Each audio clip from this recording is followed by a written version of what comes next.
Amigos y amigas de Agenda Económica, Luis Núñez y una servidora estamos conversando sobre el desempeño de la economía dominicana durante el primer trimestre del presente año 2012.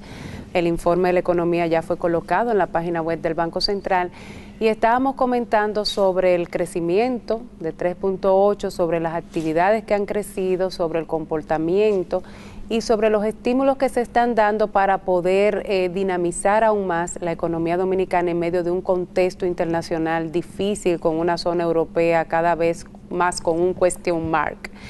Pero yo quiero resaltar en este segmento la importancia de crecer en un entorno de estabilidad de precios y estabilidad relativa de la tasa de cambio. De nada nos sirve nosotros, por ejemplo, asumir una política irresponsable de empujar un crecimiento que no esté sustentado en estos fundamentos de la estabilidad y en una sostenibilidad de las cuentas externas de la República Dominicana. De ahí que nosotros tenemos que ir monitoreando tanto lo que sucede con las distintas variables externas que inciden en una economía pequeña y abierta, no productora de petróleo como la República Dominicana, donde estos vaivenes de alzas y bajas pues cambian el escenario a los fines de poder ir reorientando las acciones previsoras para poder tomar carta en el asunto a tiempo. Eso es un elemento importante porque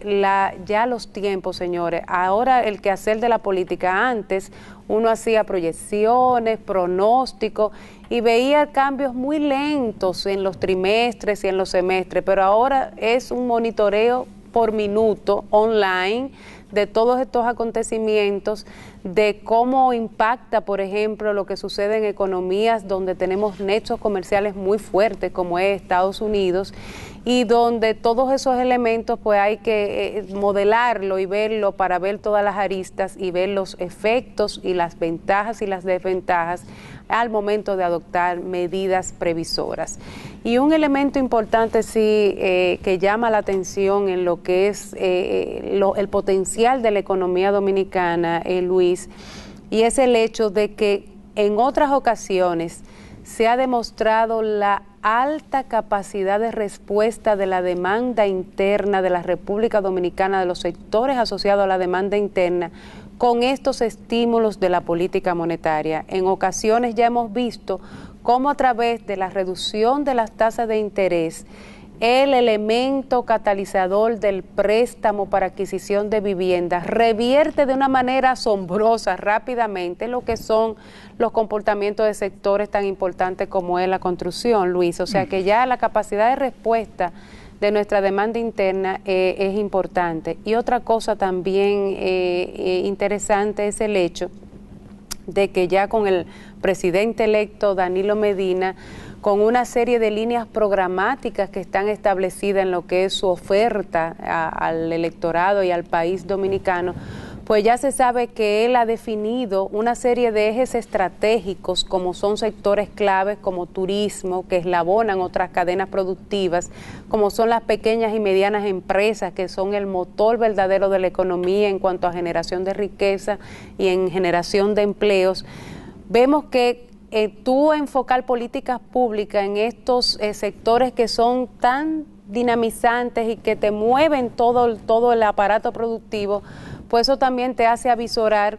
que ahí va a haber una respuesta aún mayor de todas esas actividades asociadas a la demanda interna, Luis. Sin embargo, Josaina, a mí me preocupa un poco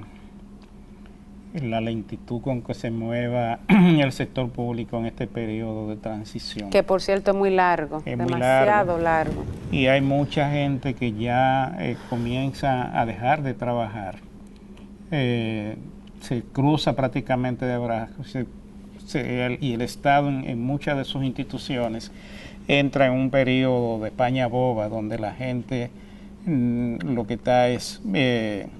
dándole seguimiento a las decisiones que tomen las nuevas autoridades para ver si se quedan, para ver si se van. Y entonces muchos proyectos que deberían estarse dinamizando en este momento para reactivar la economía, tal vez estén un poco paralizados, esperando a ver cómo se van a movilizar las cosas con las nuevas autoridades. Y eso es un poco preocupante porque se pierden prácticamente 3 meses, de mayo a agosto. Son 3 meses lentos. Ahora mismo muchas de las actividades que se están llevando a cabo en el sector público y en las instituciones principales tienen que ver con tal vez el trabajo de transición, es decir, creando, haciendo carpetas y haciendo una serie buscando información y preparando el escenario para hacer la entrega del gobierno. Y entonces en ese transcurso pues hay una especie de limbo que puede ser preocupante y que además, como tú dices, es un periodo bastante largo porque son 3 meses. Sí, muy largo. Entonces ya del 16 para adelante lo que vienen son autoridades que, aunque son del mismo partido, también tienen que tomar control de la situación, tienen que comenzar a conocer el ambiente, tienen que ver qué es lo que hay, tienen que ver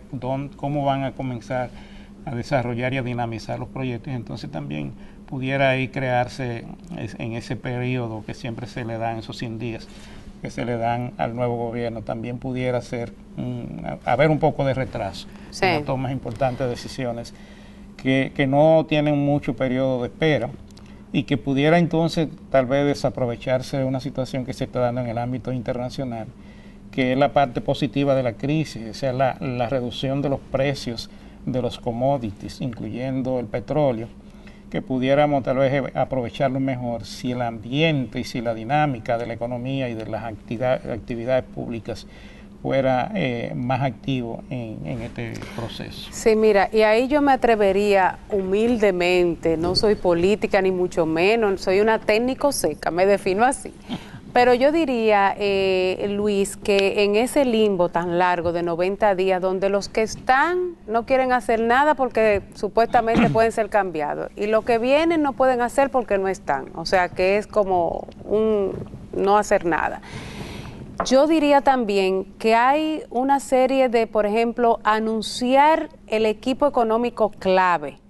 en lo que es las autoridades que van a manejar el devenir. Es un elemento importante que el candidato, el presidente electo, no debería dejar para el final. O sea, ya eso en el tema de las expectativas, el hecho de que usted vea circulando que hay un gabinete de un lado, otro periódico dice otro, eso crea una serie de ruidos innecesarios que ya usted va disipando en la medida que usted dice, bueno, mira, mi ficha clave en términos de mantener la estabilidad macroeconómica, que es el principal activo de nuestro país, son estos elementos, y ya con eso se van bajando y se van,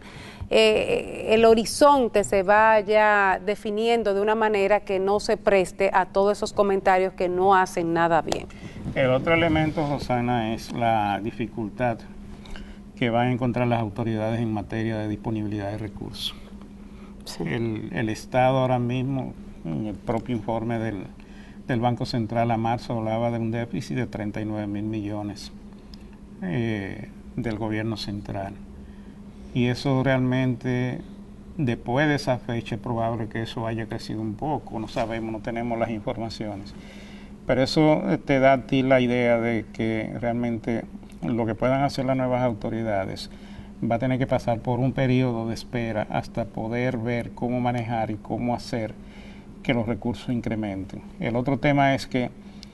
hay 3 pactos de los cuales han hablado las autoridades, que es el pacto eléctrico, el pacto fiscal y el pacto educativo. En educación estamos hablando de un 4% del PIB que se supone se va a incorporar